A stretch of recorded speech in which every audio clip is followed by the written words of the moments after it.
cuando hablo de proporciones, en particular me refiero que este ancho y este alto son diferentes, pero hay una fracción entre las dos, una proporción entre las dos que se conserva, así el vector sea más largo, ¿sí?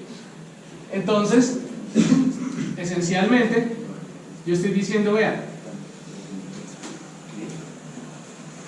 esto mide 4, esto mide 3, ¿cierto? Y la fracción que hay entre estos dos números, ¿sí? Digamos, alto sobre ancho, es 0,75, ¿cierto? 3/4, ¿correcto? Entonces es la proporción entre los lados.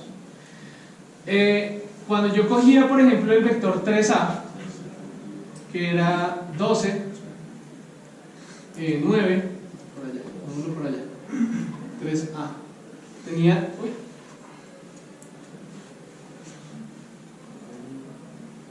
12 y 9 de alto. Entonces, en este caso, ¿cómo sería esa misma proporción? Alto sobre ancho sería 9 sobre 12. ¿Cuánto es 9 sobre 12? 0,75. Lo mismo, 0,75. O sea, debe ser el mismo número porque la proporción es la misma. Entonces, esto es 3 por 3 sobre 3 por 4, o sea, 3/4 de 0,75, o sea, la misma proporción. ¿Listo? A eso me refiero con que se preserva la proporción. Cuando yo lo estiro, ¿sí? Estoy preservando esa proporción que está muy relacionada con esto que llamamos el ángulo. ¿Listo? Entonces, el ángulo va a ser una medida de esa proporción. ¿Sí? El ángulo va a ser utilizado como una medida indirecta de esa proporción. Y por eso es que hay varias escalas angulares, ¿sí? Por eso es que es la pesadilla de que la calculadora se despierta a medianoche, la calculadora estaba en radianes. Esa pesadilla pasa porque hay diversas maneras de describir un ángulo. Hay una manera que es la más natural, que es los radianes, ¿sí? Es una manera que es natural de describir los ángulos, que depende de la circunferencia del perímetro de un círculo. Sin embargo, a veces no es tan conveniente, pues porque pi es un número irracional bastante complejo, y entonces se utilizan otras escalas como los grados normales, que van de 0 a 90, pero también hay otros que son los G, que son la trampita, los G en la calculadora, que son grados centesimales, que van desde 0 a 100. Y ustedes podrían cada uno tener su propia escala, la escala Juanito, la escala Pepito, cualquiera puede inventarse una escala de ángulos, ¿sí?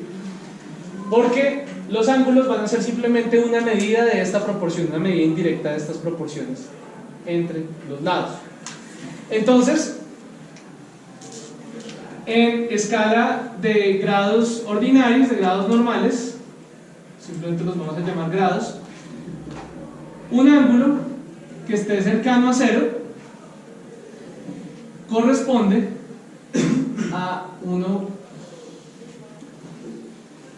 una proporción entre el alto y el ancho cercana a 0, o sea que es un vector mucho más largo que lo que es alto, ¿sí? O sea, por ejemplo, un vector así, este es un ángulo muy pequeñito, ¿sí? Cercano a 0.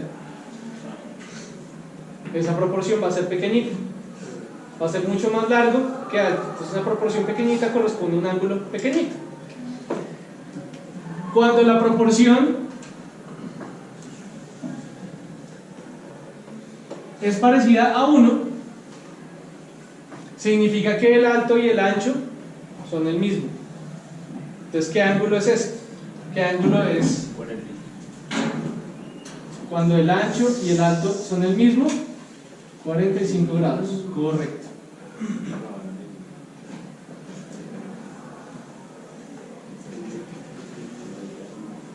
¿Sí? El ángulo va a ser 90 grados cuando la proporción entre el alto y el ancho tiende a infinito. ¿Sí? O sea, lo contrario que el primer caso. o sea, un número que casi no tiene ancho, por ejemplo 1, 12, ¿sí? Ese va a ser un ángulo muy cercano a 90 grados. Entonces, esencialmente me dice qué tan vertical está esa proporción, ¿ok?